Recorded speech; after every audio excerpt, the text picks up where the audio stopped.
They're not shares. This is not a company. It's not a publicly traded equity. This is a protocol and a token that moves value on a network. So very similar to like email and data packets that move between email providers to be able to settle that message, that I send you from my Yahoo to your Gmail. That's the internet of information and the email protocol that allows those to settle between providers. Used to back in the day, AOL, you had to have AOL in order to receive, from somebody else at AOL. You couldn't send AOL to Yahoo on the emails until the email protocol was the thing. This is a protocol that settles value. So you can imagine at scale the amount of payments globally that happen daily. They've never seen a market cap of a protocol or a network that worked globally until Bitcoin. And now, if you were using actual markets and banks and institutions settling value, that value is significantly higher than what moves over Bitcoin every single day. And again, the throughput would be required for that. And that's why the XRPL is uniquely positioned to be able to handle all those things. But when it comes to total market cap, the available supply and the total supply are two very different things. All shares are being traded at all times on the stock market. There's not like you can lock up shares.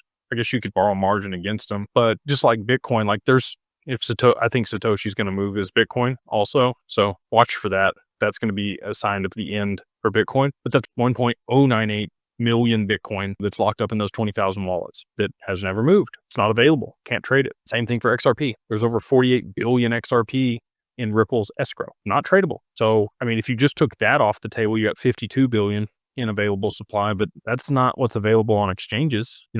Uphold has about 5 billion in retail's hands on their exchange. Coinbase is down to like almost nothing available for trade for XRP on its exchange. So, there might be a billion, 2 billion, probably less than 2 billion available on the exchanges for people to buy and trade. So, if you're thinking about like, well, it's going to take this much money to move the market cap, it doesn't work that way. There's only 1/50th of the supply maximum available for trade. So now those numbers come way, way down for the amount of inflows that are going to be required in order to push the price up to a lot of these higher levels. And again, if you had ridiculous amounts of demand for an asset and not that much supply, it really just comes down to economics. Like everybody took economics in high school.